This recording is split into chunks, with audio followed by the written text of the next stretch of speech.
I held a presentation up in Tromsø, in northern Norway, regarding the Beata project, the Barents Euro-Arctic Transport Area, which I am a part of.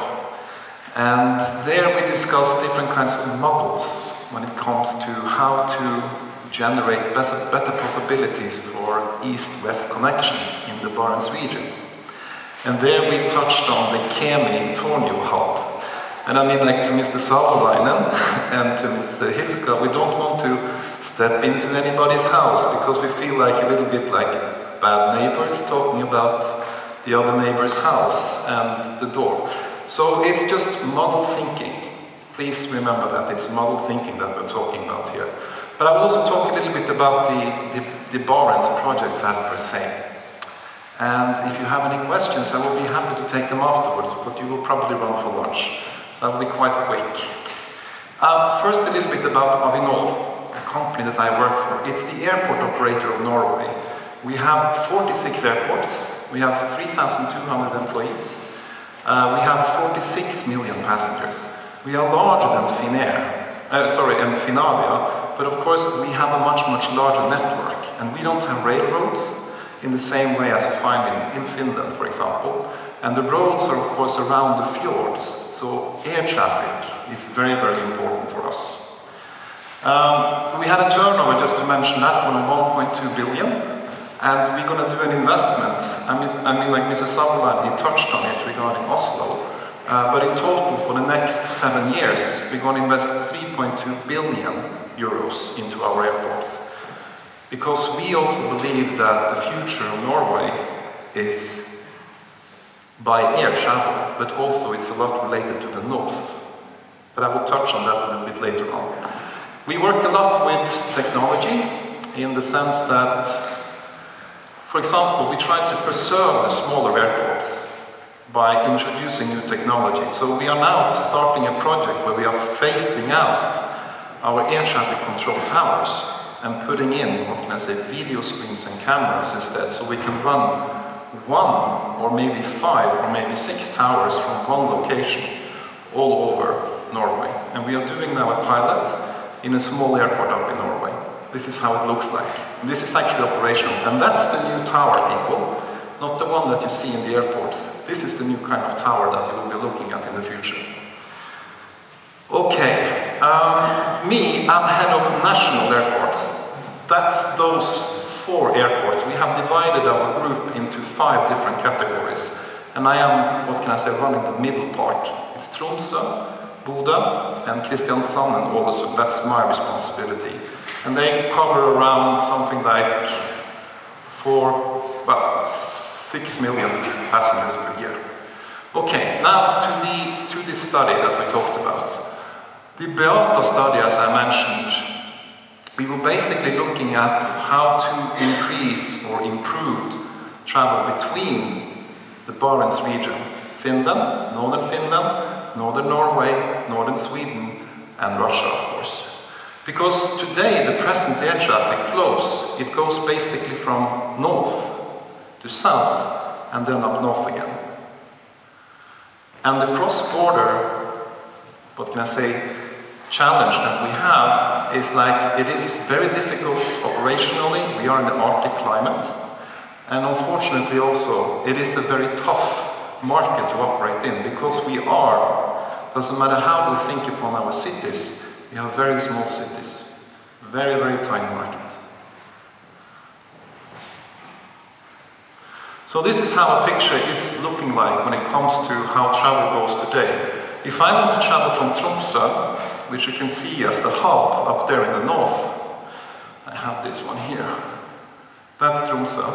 If I want to travel, let's say here to Rovaniemi, I have to travel from Tromsø down to Oslo, over to Helsinki, and then up to Rovaniemi. That's around 6 hours. While if I could travel like this, over there, it will be a totally different story. And this is what we have been focusing on in the study group that we have been looking at.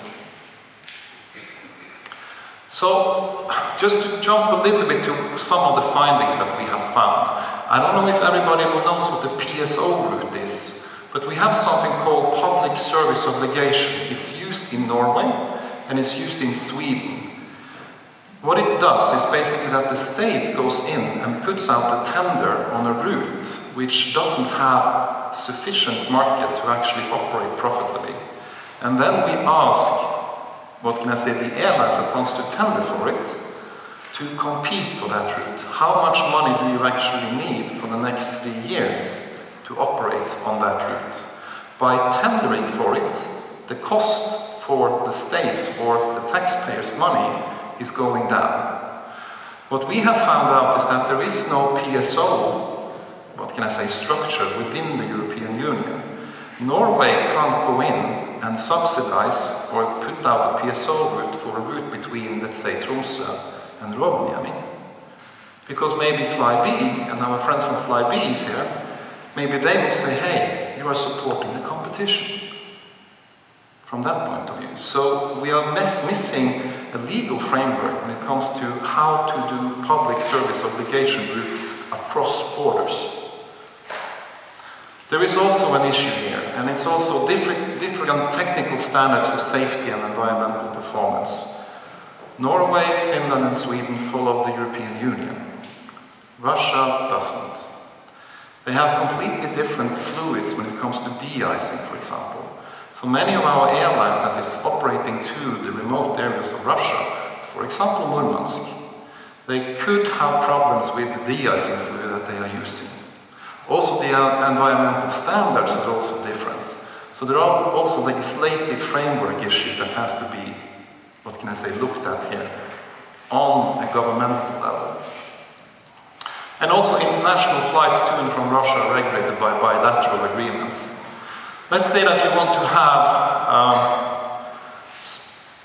Finnish airline operating from, let's say, Rovaniemi to Tromsø, and then from Tromsø to Murmansk. You can't do that. You have to have the flag carrier flying from one state to the other, because that's how the bilateral agreements has been put up. Within the European Union, any carrier can fly in between the countries. So, for example, the Spanish carrier can fly from Finland to Sweden and then to Norway and then to Denmark and back again if they want to, but not to Russia.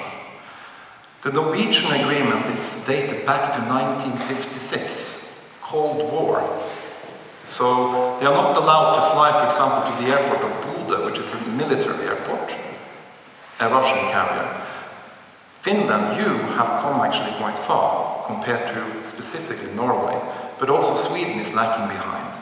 But anyway, we need to look at the bilateral agreements between Russia and the Nordic countries to be able to make this actually happen. But the most important thing of all, the airlines doesn't operate for free. If you look at the history of the airlines the last few years, I am an airliner myself. This is my first airport job. I've been working 18 years in the airline industry, and it's tough.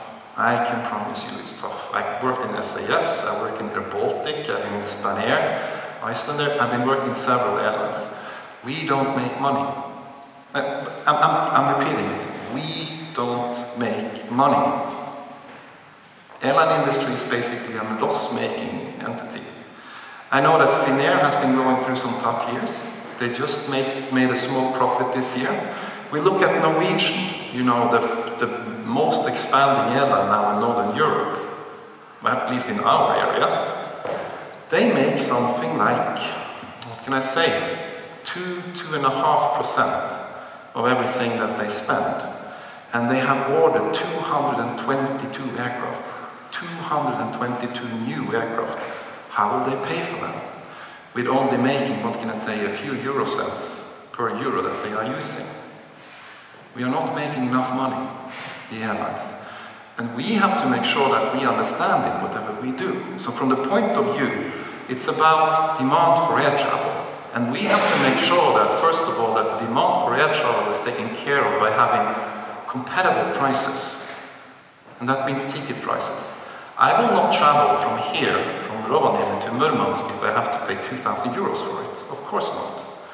But maybe that's what they need to actually operate that route, because it's so expensive to actually operate it. So you have to understand, we have to create the market, but we also have to look at how to do the subsidies in a good way. And we have to also understand that we are in an area which is very, very densely populated. Very difficult to make a good business case up here. So, but anyway, I will look a little bit into the ticket price, of course. I will say something about the ticket price, frequency of departures, total travel time. Also have a lot to say for how you want, if you want to travel or not. And connections to and from the airport. Here comes the Kemi Tornio thing in. And distribution, where and how can I buy it? Very important. But at the end of the day, it's also about how has the area that we are in, how has it developed economically over the last year? Because that is connected to demand for air travel. If I get more money in my pocket, I want to travel more. I want to go more on vacation, maybe I take this extra business trip and so on and so on. So looking at this is something that we developed during the study. And we've been using something, a company called Neumann Consulting, German, really good.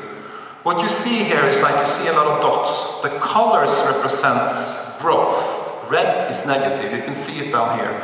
-5 to -10 in population, diminishing. And the green part, the greenest is of course growth. And here you can see that the largest growth from 2000 to 2012 has been in Oulu, Umeå, and in the coast area of Norway. While you see on the Russian side, you see that that's diminishing, specifically Murmansk. And I think it has a lot to do with the Gazprom project that has not been, what can I say, materializing. Rovaniemi has a good growth actually from that point of view, between 5 to 10%. If you correlate this to how the airports in the region has developed, that's quite a different picture.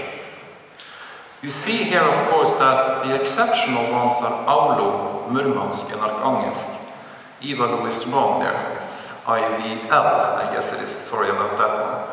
But you see here that Oulu, Murmansk, and Arkhangelsk is the actually fastest growing airports in this region, despite what is happening in Norway. The size of the circle represents how big the airport is.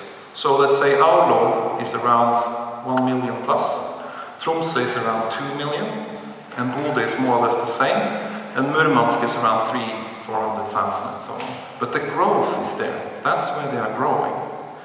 That tells us something about the disposable income, decrease or development in the region. And if you look at the, what can I say, PPS, gross domestic product per capita in purchasing power standards, that's what you have here on the left. You can basically see here that the index, this is an index, we are more or less indexed, more or less 0 in the Nordic, but you see that there is not so much good development on the eastern side. If you look at this over here, you can see disposable income per capita, county, oblast level compared to average, the average of all the counties. And then you can of course see Norway, you see Finnmark, Troms, Norrland, and here you have the Swedish and the Finnish communities, and here you have the Russian ones. So they have of course a much lower disposable income compared to what we have over here. And this is the development. Now, this was a picture from 2010. But if you look at how it has been developed over 2004 to 2010, then you can see actually that the one that is developing, increasing the most, is the Russian side. And if you correlate that one to the development of the airports, then you can understand why Murmansk and Arkhangelsk is actually growing. They are decreasing in population, but they are increasing on the disposable income compared to previously. And they are using more airline travel to actually travel. So, just like very quickly, the overall positive development for the socio-economical is actually good in our region compared to just like a few years ago. It is good all over the board. We have fewer people maybe in northwestern Russia, but they are making more money. It is a fact that it is supply-demand, you know. So as soon as we offer capacity for the customers to buy, they usually use it. So it is, if we go in and offer capacity, there will be a demand for that capacity. But for the time being, it's not financially liable to actually do it from an airline point of view. There is another thing about the Barents region which is very, very difficult, and as I said, it's densely populated. Very few people up here, compared to major parts of Europe, or for that matter, southern Finland, or southern Norway, or southern Sweden. So most models that the airlines are using cannot really calculate how big a demand it is between the countries, instead of south to north. So there's also a little bit of model thing that we have to look into. But anyway, I would say that the possibilities are quite interesting. If we look at the historical point of view, the thickness of the arrow shows where people were traveling, more passengers. And there you see the destinations between them. So you can see here, from an historical point of view, I will go back here, and then you can see the routes that has been here was Tromsø, Murmansk, Arkhangelsk. That still operates. Tromsø, Kiruna, Luleå, that was operated between 2004 to 2008. Kirkenes, Murmansk, that was operated from 2007 to 2008, now closed. Luleå, Rovaniemi, Murmansk, Arkhangelsk, that was operated by Noravia from 1996 to 2004. If you look at the passenger numbers here, you see that that one, Tromsø, Murmansk, was the fattest route during those years. The next one was Tromsø, Murmansk, Arkhangelsk. And the third one was Luleå, Rovaniemi, Murmansk. This one here. All of the other ones, they were very thin. But all in all of these routes are very, very slim. Specifically since Nordavia has been closing more and more of them. So you see that still we only have one route left, and that's this one here. And they have decreased their turnover. I mean, like they have decreased their number of routes per week, their frequencies. So now they are down to 2.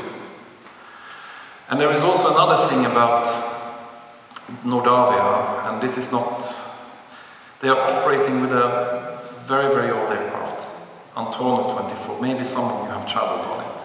It is 1960s, 1970s experience, so it's quite a different story.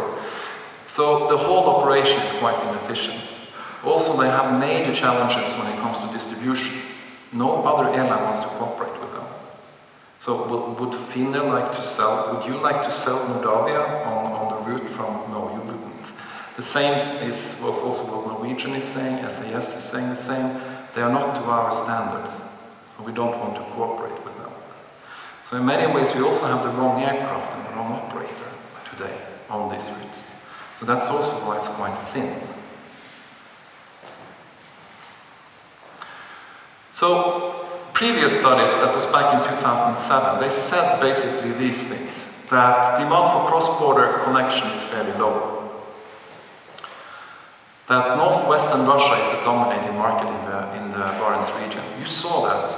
The fattest arrows, they go to Murmansk. The fattest ones, they go to Murmansk with the passengers. There are very few passengers between the Nordic countries.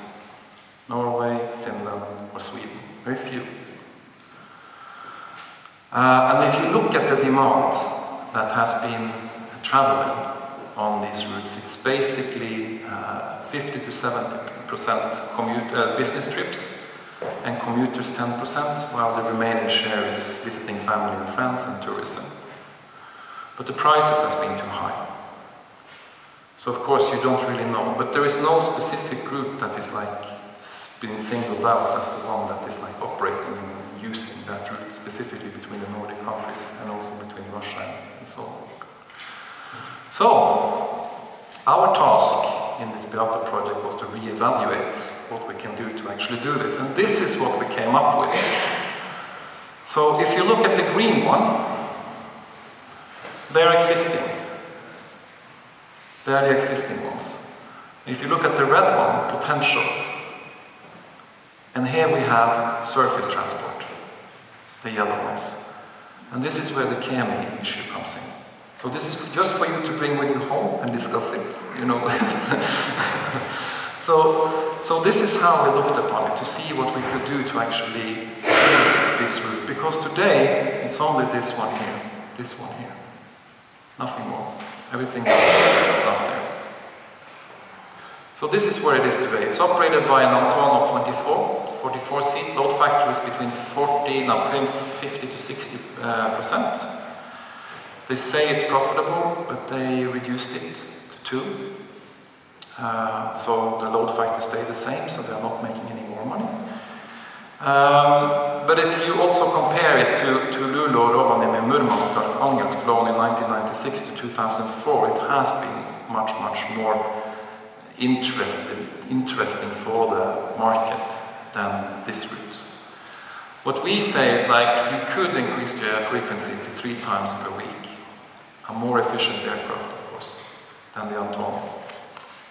And then, of course, more efficient distribution could increase sales, like a cooperation with Finnair, like a cooperation with Widerøe or SAS or Norwegian on this side. Because it's actually quite hard to be able to buy a ticket on this one. Other things that we're talking about is interlining, as we talked, I just mentioned, but that's for the Norwegian carriers. So, Sweden, Finland, Kemi Tornio as a model hub for the region. Flight Kemi Murmansk connecting to Murmansk or Arkhangelsk. And this is what I showed in Tromsø, and then it started, we had some friends from Finland there, and then it started to be like a lot of discussions about it. Why do we look at this? Why do we look at this? The reason for this is, like, Kemi Tornio is the geographical point between Luleå, Oulu and Rovaniemi. By using Kemi Tornio as the Barents connecting point, the potential catchment area, instead of just looking at Luleå, or just looking at Rovaniemi, or just looking at Oulu, is increasing quite much. It's maximizing nearly 500,000 people within 120 minutes surface transportation from that point. So Luleå is around 250,000 people, Oulu around the same, and Rovaniemi around 150. So in total you get somewhere around 500,000 people. Now we're talking market. And this is the way that we are trying to think out of the box. So from that point of view, we have 1 flight instead of having, let's say, 3 flights flying from Murmansk to the others. We just get 1 flight. So you minimize operational cost because you're serving the same market. And it could also be operated out of actually Helsinki Kemi, for example, and then continuing to Murmansk. Or from my point of view, I would really like you to see to go to Tromsø as Norwegian in this case. But just like to look at the numbers a little bit. Luleå, car 150, 120 and 130. If you were to fly if you were to take a car, you would use 7 hours and 30 minutes to drive from Rovaniemi to Murmansk. You will use 10 hours from Oulu to Murmansk, and from Luleå you will use 10 hours and 30 minutes. If you set it up from Kemi, you would use 4 hours and 30, including the flight time and the travel time. 3:45 and 5 hours. So you gain 4, 6.15, 5.30. And if you're going to fly it today, you're looking at those kinds of, if you're going to fly to Murmansk from the same destinations, Rovaniemi and Oulu. This is how we looked at it. I come from an airport system myself. I know that the airports are fighting. You know, I want to have as many destinations out of my airport as possible. It's every day.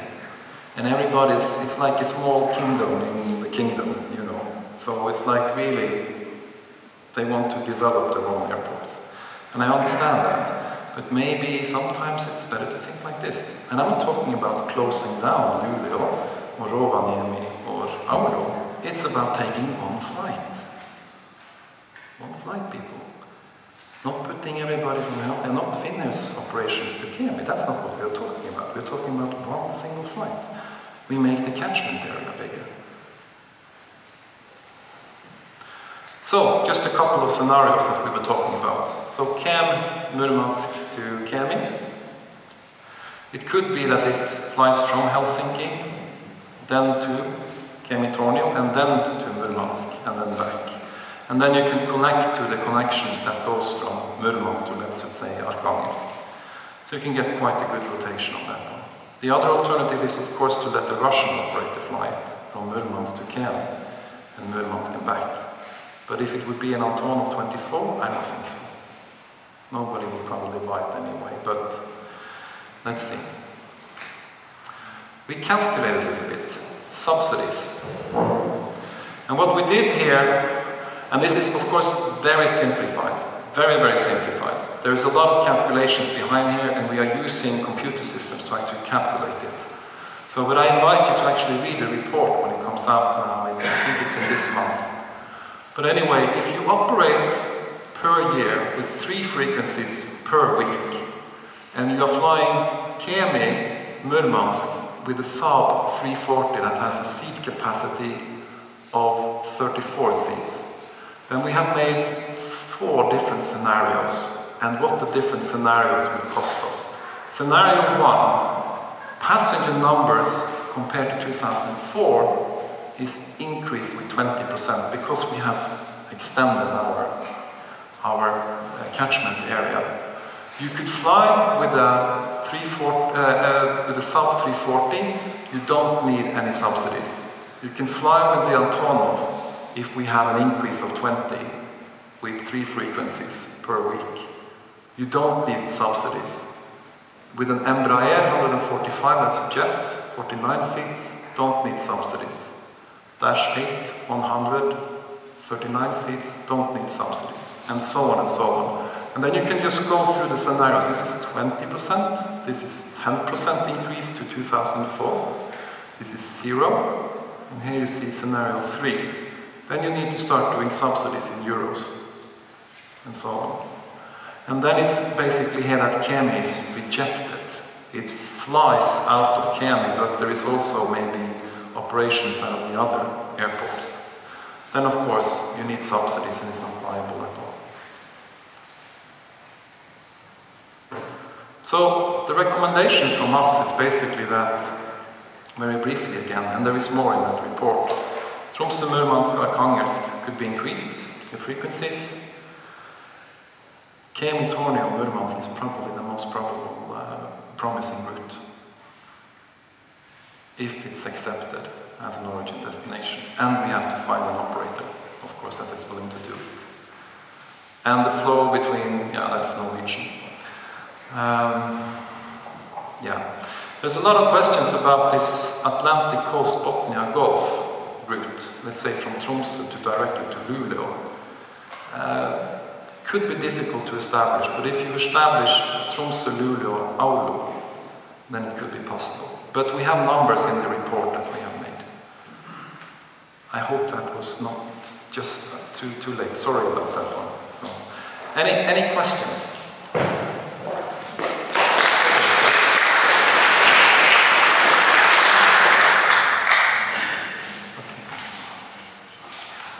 Yeah, there must be some questions. I think you prefer questions to eating. It's always good with eating, you know.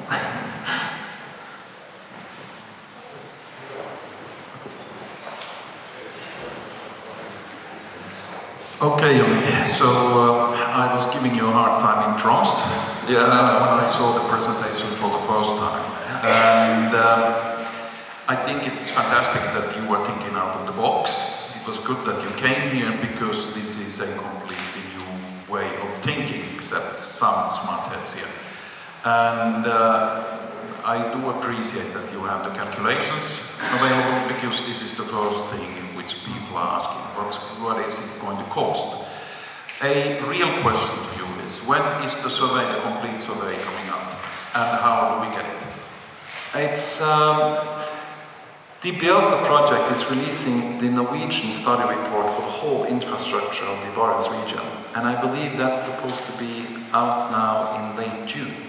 And you will be able to get it probably from the Finnish Transport Ministry already then. Because it's an initiative from the transport ministries in the Barents region, the countries. Thank you very much, Jonny. It was great that you could come here. Thank you. Thank you.